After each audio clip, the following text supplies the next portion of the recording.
नमस्कार भक्तों। जय श्री राम। जय हनुमान। जय बागेश्वर धाम।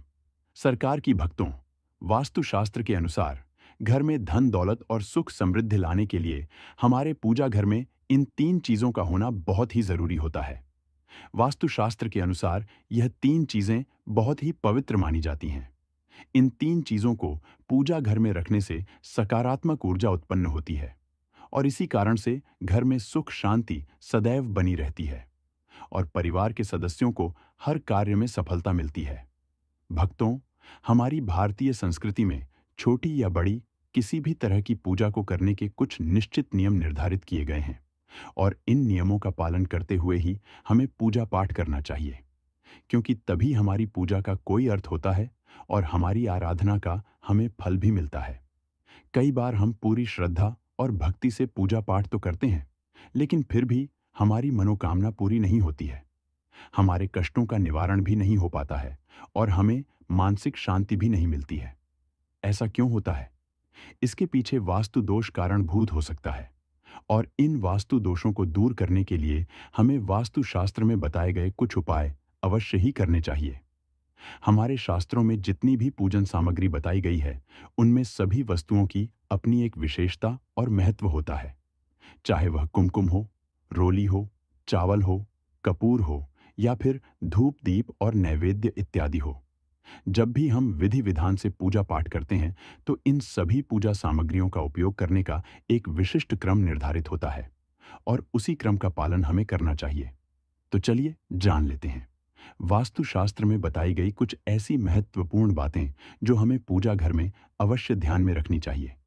लेकिन उससे पहले अगर आप भी चाहते हैं कि लक्ष्मी माता का आशीर्वाद आप पर बना रहे, तो इस वीडियो को एक लाइक करें और आपके अपने चैनल गुरुजी का ज्ञान को सब्सक्राइब कर लें और कमेंट बॉक्स में जय लक्ष्मी माता जरूर लिखें। इससे हमें मोटिवेशन मिलता है, जिससे हम आप लोगों के लिए और अच्छे अच्छे वीडियो बना पाते हैं। और साथ ही आप अपनी राशि को कमेंट बॉक्स में जरूर डाल दें, क्योंकि हम राशि से जुड़ा भाग्य भी बताते हैं और भाग में चल रही परेशानियों को तत्काल दूर करने के लिए आसान से आसान उपाय भी बताते हैं। इसीलिए आप अपनी राशि कमेंट बॉक्स में जरूर डाल दें। नंबर 1, भक्तों, हर दिन सुबह उठकर नहाकर साफ सुथरे कपड़े पहनकर ही पूजा करनी चाहिए। सुबह और शाम भगवान के सामने दीपक जलाना अच्छा माना जाता है। मंदिर और उसके आसपास की जगह हमेशा साफ रखनी चाहिए ताकि पूजा का माहौल पवित्र बना रहे।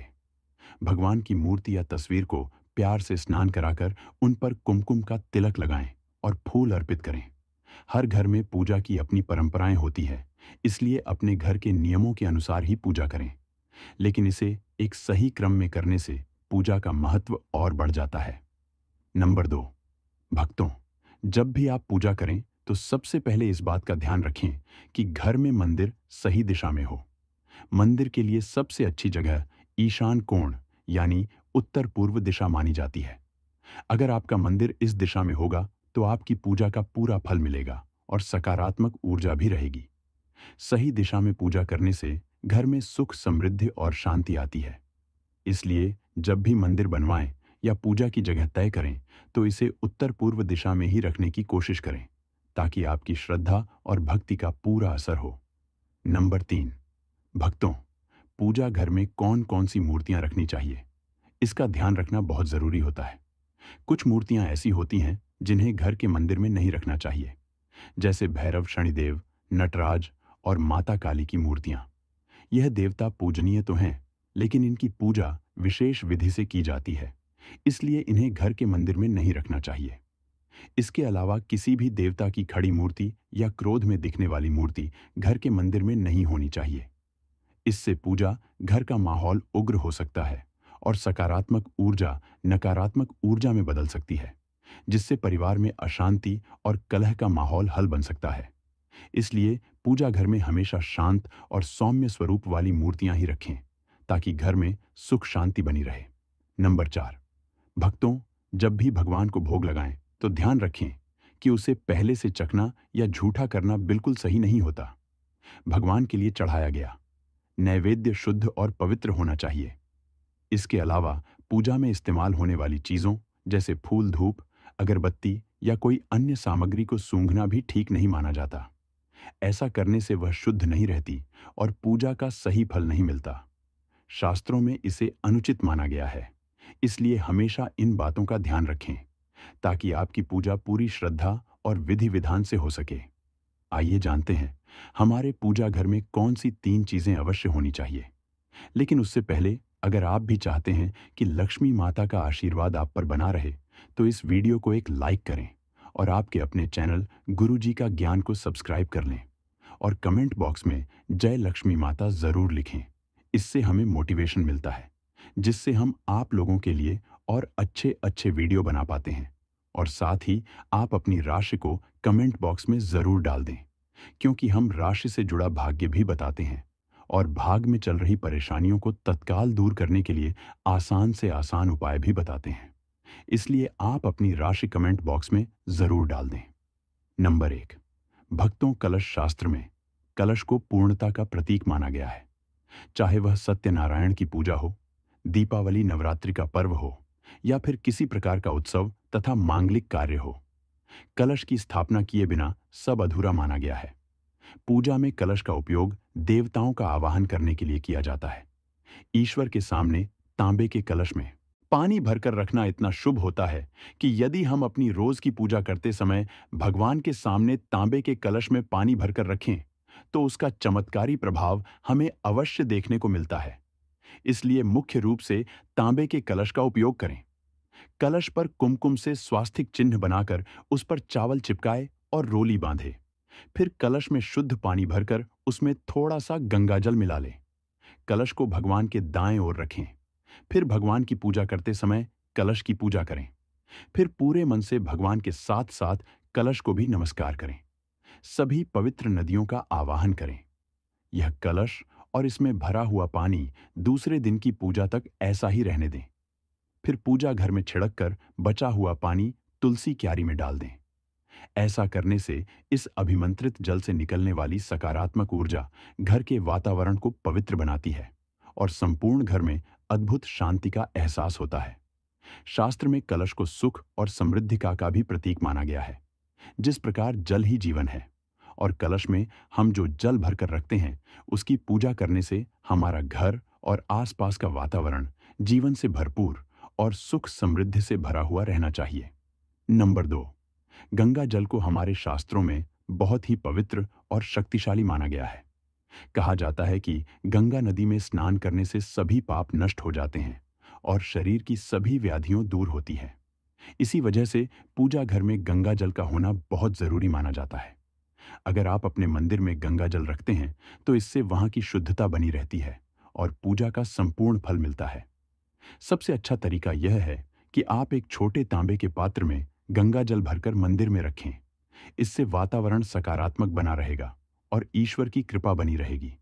जब भी आप पूजा करें, तो गंगा जल को भगवान पर छिड़क और स्वयं भी इसका थोड़ा सा चमन करें। इससे मन और शरीर दोनों शुद्ध होते हैं। गंगा जल का महत्व इतना अधिक है कि इसे किसी भी शुभ कार्य से पहले छिड़कने की परंपरा है, ताकि आसपास की नकारात्मकता दूर हो सके। अगर आपके घर में गंगा जल हमेशा मौजूद रहेगा, तो आपके पूजा घर का वातावरण और भी पवित्र और दिव्य बना रहेगा, जिससे आपको मानसिक शांति और सुख समृद्धि की प्राप्ति होगी। नंबर 3, भक्तों पूजा। घर में शंख का होना बहुत शुभ माना जाता है। शंख से निकलने वाली ध्वनि न केवल वातावरण को पवित्र करती है, बल्कि पूरे घर में सकारात्मक ऊर्जा का संचार भी करती है। जब शंख बजता है, तो इसकी गूंज से नकारात्मक शक्तियां दूर हो जाती हैं और घर में सुख शांति बनी रहती है। इसलिए कहा जाता है कि हर दिन सुबह और शाम पूजा के समय शंख बजाना चाहिए, ताकि घर का माहौल पवित्र और सकारात्मक बना रहे।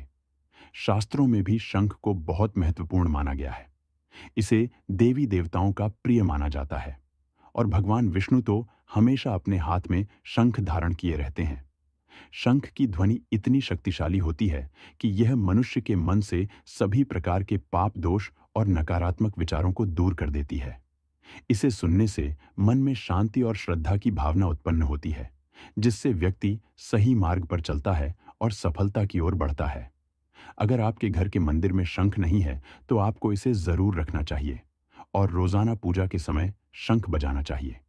इससे न सिर्फ पूजा का प्रभाव बढ़ता है, बल्कि घर में सुख, समृद्धि और शांति भी बनी रहती है। शंख की ध्वनि वातावरण को शुद्ध करने के साथ साथ मानसिक शांति भी प्रदान करती है, जिससे पूरे परिवार में प्रेम और सद्भाव बढ़ता है। दोस्तों, यह तमाम जानकारी जन रुचि को ध्यान में रखकर दी जा रही है। ज्योतिष और धर्म के उपाय को अपनी आस्था और विश्वास पर आजमाएं। हमारी वीडियो का उद्देश्य सिर्फ आपको बेहतर सलाह देना है। इस संदर्भ में हम किसी भी प्रकार का कोई दावा नहीं करते हैं। तो दोस्तों, आज की हमारी वीडियो आपको कैसी लगी, हमें कमेंट करके बताएं। अगर आपको हमारी वीडियो अच्छी लगी तो कमेंट बॉक्स में जय मां लक्ष्मी जरूर लिखें और आपके अपने चैनल गुरुजी का ज्ञान को सब्सक्राइब करना ना भूलें। दोस्तों, मिलते हैं अगली वीडियो में एक नई जानकारी के साथ। तब तक के लिए जय श्री राम दोस्तों।